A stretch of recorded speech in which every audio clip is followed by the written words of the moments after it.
What is nirvana? First, it's useful to know the literal meaning of the word nirvana. Nirvana literally means going out, as in the extinguishing of a flame, so in that sense, nirvana means extinguishing. But what is extinguished in nirvana? The most obvious thing that is extinguished, of course, is craving. Indeed, the Buddha equates nirvana with the ending of craving.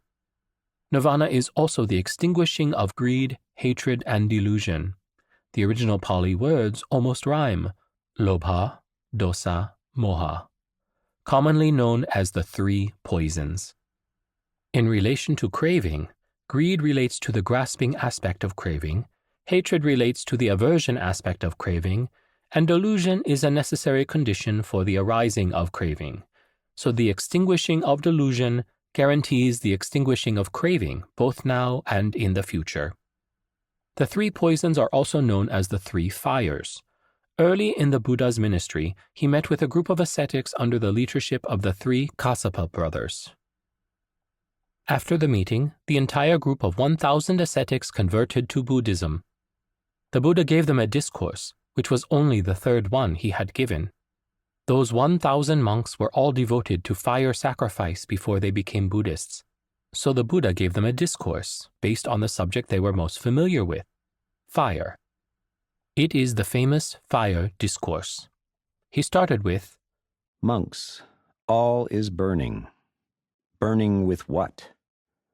Burning with the fire of greed, the fire of hatred, and the fire of delusion." For that reason, greed, hatred, and delusion are also known as the three fires. Liberation from suffering, then, is the extinguishing of these fires. It was said that by the end of the discourse, all 1,000 new Buddhist monks gained liberation. If the beer company Guinness had been keeping records at that time, that incident would have been recorded as the highest number of people reaching full enlightenment after a single discourse by the Buddha. Nirvana is also often talked about as the escape from samsara. Back in Chapter 4, we describe samsara as an endless cycle of suffering that entails repetitive cycles of birth, aging, death, and rebirth, including as gods, hell beings, humans, animals, and ghosts. Nirvana is breaking free from that endless cycle. That is why in the ancient Buddhist texts, one who gains full enlightenment often declares, "Destroyed is birth. The holy life has been lived. What had to be done has been done. There is no more for this state of being." Since nirvana is escape from samsara, it's easy to mistake nirvana for annihilationism. Indeed, even during the Buddha's lifetime, some people claimed he taught annihilationism. He rebuked that directly, saying, "I have been baselessly, vainly, falsely, and wrongly misrepresented by some recluses and Brahmins thus: the recluse Gautama is one who leads astray. He teaches the annihilation, the destruction, the extermination of an existing being." If nirvana is escape from samsara but is not annihilationism, that creates a vexing question, vexing for an unenlightened fool like me. When a fully enlightened one passes away, does that one then exist or not exist? To my surprise, I found the Buddha actually gave an answer to this question. It is in a context of a conversation between the Buddha and a wanderer called Vacchagotta. Below is my rendering of the relevant parts. Vacchagotta asked, "Do you hold the view that when a fully enlightened one passes away that he 1. exists, 2. not exists, 3. both exists and not exists, or 4. neither exists nor not exists?" Buddha replied, "I hold none of these 4 views. Furthermore, these are all speculative views.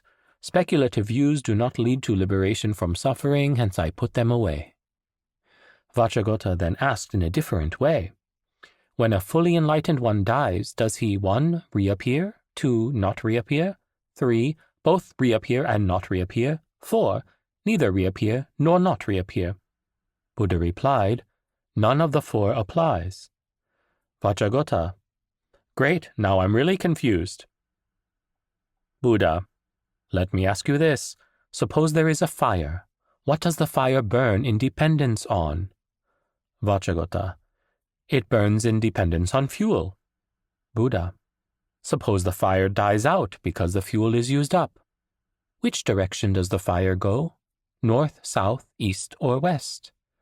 Vacchagotta, none of the four applies.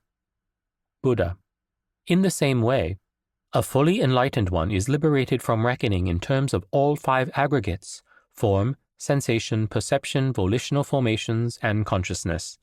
Hence he is profound, immeasurable, and hard to fathom, like an ocean. Therefore, none of the four propositions involving reappearing or not reappearing, or both, or neither, applies. Vacchagotta, cool. No, Vacchagotta didn't actually say cool. He instead praised the Buddha profusely and asked to be his disciple. I just decided to render 2 entire paragraphs of profuse praise with cool.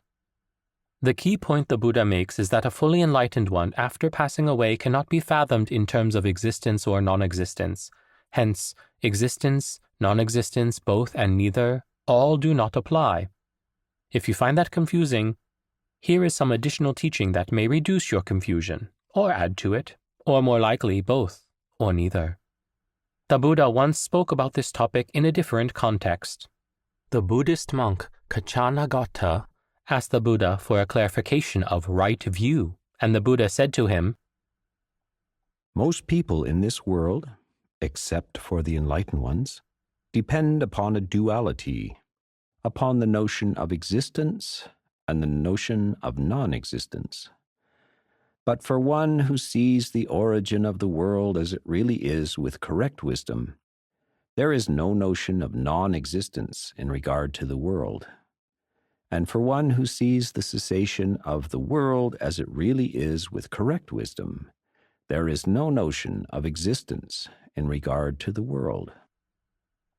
Medieval commentaries to the above passage clarify that the notion of existence, atita, refers to eternalism, I will forever be, and the notion of non-existence, natita, refers to annihilationism, I will forever stop being.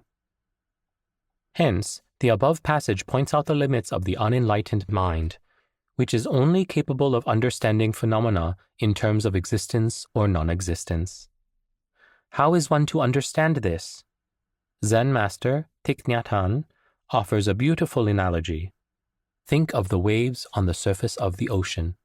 If a wave sees only this wave as her individual self, she will see her own arising and ceasing, existing and non-existing, birth and death. But if the wave can also experience water itself, then she also sees that there is a deeper reality that goes beyond both existing and non-existing. That is not to say that the wave has a separate, larger self that is the ocean, but that the wave can directly experience the water that is beyond both her existence and non-existence. That is a metaphor for nirvana.